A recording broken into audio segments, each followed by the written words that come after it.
Okay, for homework 925, I'm going to have you write all this work and the 5 words to show me that you listened.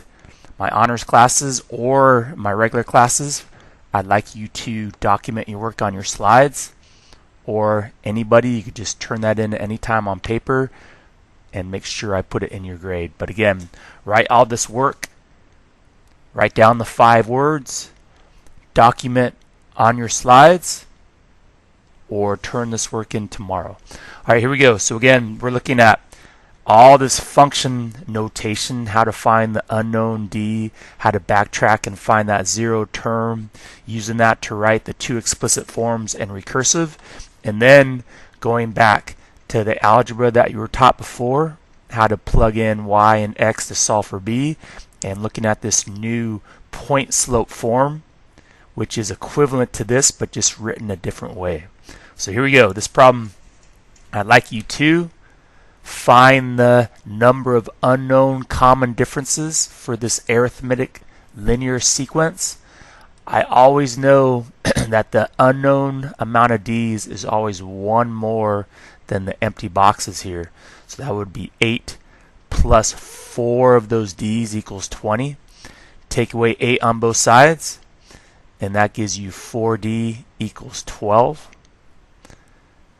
Divide both sides by 4, and you get the common difference for this sequence is 3. So again, I'm going to have you fill that in, erase those d's. I'm going to put my plus 3 up there because I know d is plus 3, plus 3, plus 3. I know going backwards to the 0 term is minus 3, minus 3, minus 3. Filling in that table, I know this is 11, 14, 17. Backwards, 8 minus 3. To go back to the second, first, and 0 term, 8 minus 3 gives me 5. 5 minus 3 gives me 2. 2 minus 3 gives me negative 1. And again, if you're struggling with negatives, use your calculator.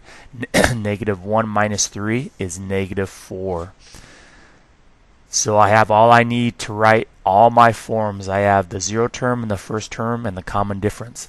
So the first explicit form is always the d number times x plus or minus the 0 term, f of 0. Or I could shift over 1 and use 3 times x minus 1. Again, always when you're shifting over, you have this x minus 1. And then this first term is negative 1.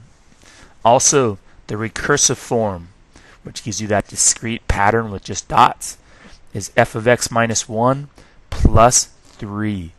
You need to know these 3 forms by heart. Memorize those.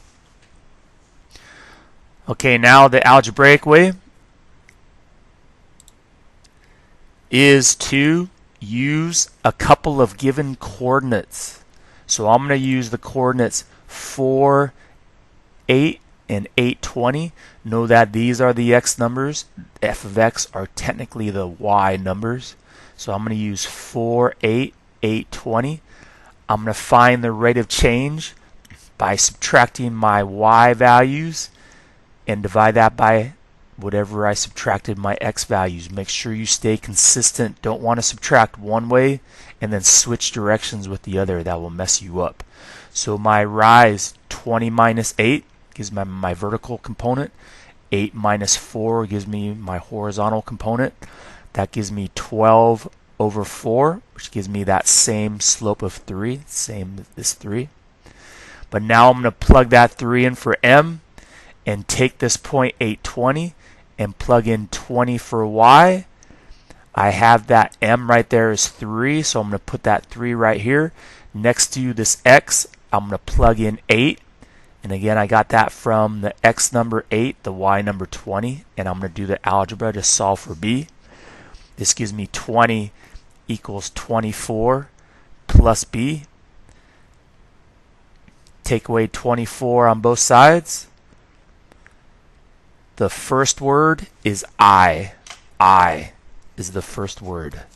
Alright, so taking away that 24 gives me negative 4 matches this 0 term up here. So that gives me y equals 3x minus 4. The same equation up here, but in regular notation with a y and an x. All right, now this third way, using point slope form to get that same equation. So again, I'm going to have you practice finding the slope. So slope is 20 minus 8 divided by 8 minus 4. That gives me a slope of 3, or m equals 3.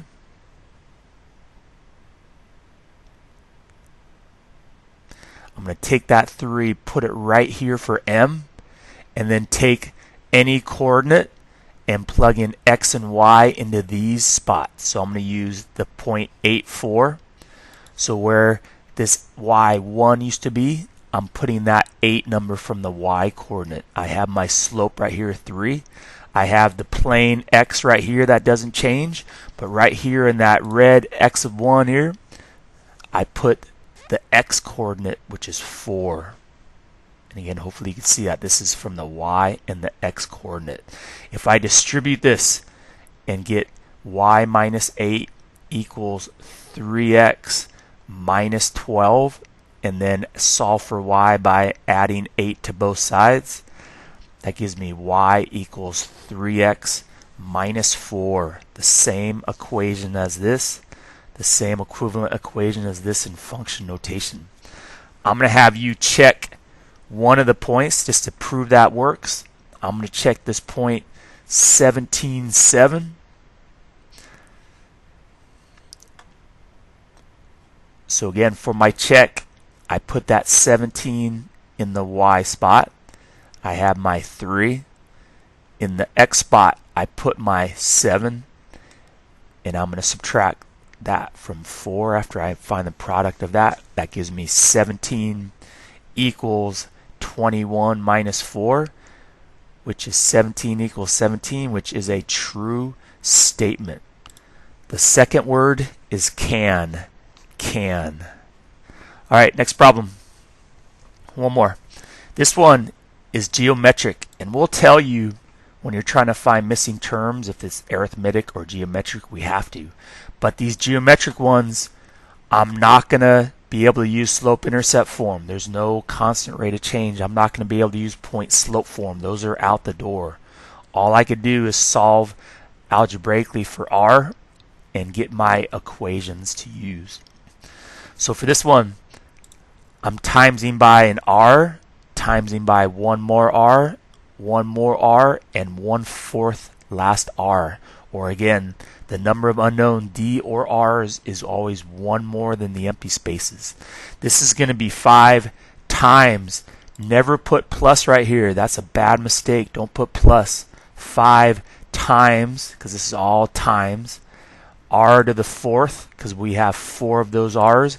Never write that 4r. That's only if you were adding 4. It's r to the 4th. And that equals 1,280. First step is to divide both sides by 5. And that gives me r to the 4th equals 256.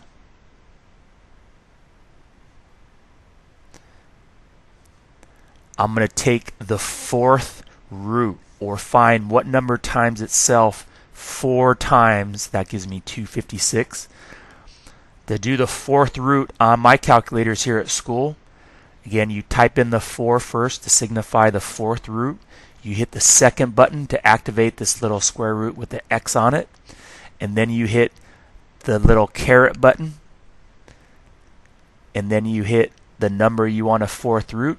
And then you hit equal. And that will take the 4th root of that, which gives you, I believe, is 4. The only number times itself 4 times that gives you 256 is 4. So that is my common ratio. I'm going to put that up here as timesing by 4, timesing by 4, timesing by 4, timesing by one more 4. But tricky, going to the left the opposite of timesing by 4 is dividing by 4, but we show that as timesing by 1/4, timesing by 1/4, timesing by 1/4. Again, make sure you know 4 is the common ratio, not 1/4, 4. So 5 times 4 is 20, times 4 gives me 80, times 4 more gives me 320. Going to the left, 5 times 1/4 is 5/4, and I'll show you how that works. 5/4 times a fourth to get back to this second term, first and 0 term. Again, keep timesing by 1/4. The 5 is going to stay the same, but on the bottom I'm going to get 16. 5/16 times a fourth gives me 5/64. That times one more fourth gives me 5/256, which is your 0 term. Again, the way those fractions are working, remember, if you have the whole number 5 times 1/4 and you put that 5/1 times straight across, 5/4.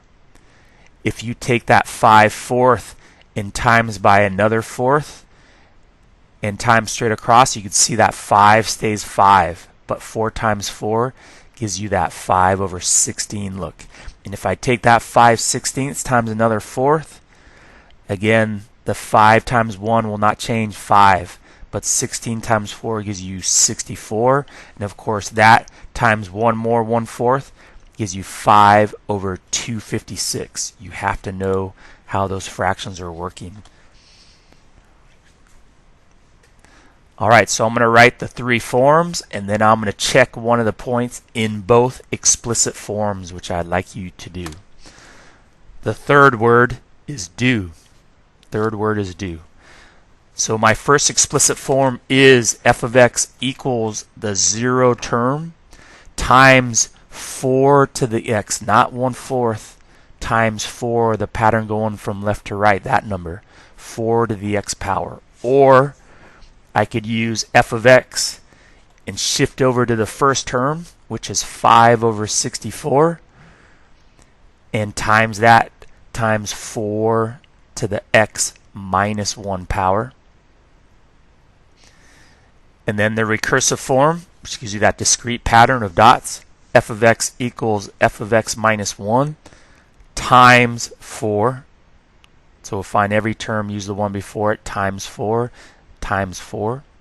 Use that when you're just filling out tables. Now the check. I'm going to check the point 73320. 7 for x, 320 for y. I'm just going to check to see if f7 gives me 320 in both these forms. So f of 7 equals 5, and make sure you write this 5/256. Don't write 246, I will change that. 5/256 times 4 to the 7th gives me 5/256. Remember, I will change that. 256 times 4 to the 7th, which is 16,384. That over 1, timesing straight across. Again, writing that the right way, 256. So 5 times 16,384, 256 times 1 gives me 81,920 over 256. And when I divide that, that does give me 320. So again, the 0 term times 4 to the 7th power gives me 556 times this straight across. And then reducing that later, just dividing, gives me 320. The next one is this x minus 1. So I'm going to do the 7th term. Gives me 5/64 times 4 to the 7 minus 1 power. And I'm going to skip ahead here a little bit. That gives me 5/64 times 4 to the 6th power, which gives me 5/64 times 4,000, I believe, 96. Put that over 1 times straight across. The fifth word is this. This is the fifth word. All right. Or I'm sorry, this was the fourth word. This was the fourth word. Okay, so for this one, that gives me 5 times 4,096, which is 20,480, and that divided by 64 gives me that same value of 320. So the seventh term is 320. And again, just remember, for these geometrics, you can't use a slope. There's no constant slope. It's constantly changing. Can't do that. And again, explicit forms give you continuous graphs.